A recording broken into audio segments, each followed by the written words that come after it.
నమస్తే అండి అందరికి. నేటి పుస్తకం సాగర సంగమం. ఆజాద్ గారు రాసినటువంటి ఈ నవలను చదవడం జరిగింది.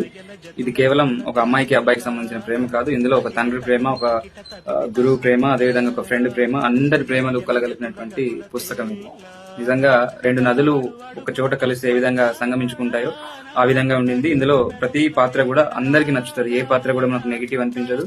ప్రతి పాత్రలోనూ ఒక ప్రేమని ముందు అనుకుంటాం. ఈ పాత్ర ఏదో ఈ నవలకి నెగిటివ్ రోల్ గా వస్తుందేమని, కానీ నవల మొత్తం చదివిన తర్వాత ప్రతి పాత్ర నుంచి ఒక్కొక్క ప్రేమని మనం పొందగలుగుతాం. నిజంగా ఈ నవల నాకు చాలా బాగా నచ్చింది. ఈ ఆదివారం ఈ నవలతో కంప్లీట్ అయింది. అంత గొప్పగా ఉండింది. ఇందులో గోదావరి యాస, గోదావరి భాష, గోదావరి ప్రేమ, ఆ జిల్లాల ప్రేమ చాలా గొప్పగా ఉండింది.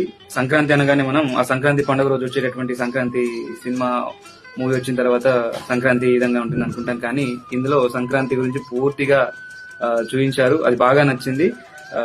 ఆ తర్వాత ఎన్నో ప్రదేశాలని ఇందులో మనం పరిచయం చేశారు. కాశీ, అదేవిధంగా చాలా ప్రదేశాలు ఇందులో ఉన్నవి. అవన్నీ కూడా మనం ఒకసారి తిరిగి వచ్చినట్టు అనిపిస్తుంది. అంత స్వచ్ఛమైనటువంటి ప్రేమ, స్వచ్ఛమైనటువంటి ప్రదేశాలు, అదేవిధంగా ఏ పదాలు అయితే మనకు యూస్ఫుల్ అవుతాయో, ఏ పదాలని ఇంకా ఎక్కువ మనం నేర్చుకోవాలో ఆ పదాలని చాలా బాగా ఇందులో డిజైన్ చేసి మనకు అర్థమయ్యే రీతిలో హెడ్డింగ్ లాగా ఇందులో ఇచ్చారు. చాలా పదాలు ఇందులో ఉన్నవి. మనకు ప్రేమ అంటే ఏ విధంగా ఉంటుందో నేర్చుకోవచ్చు.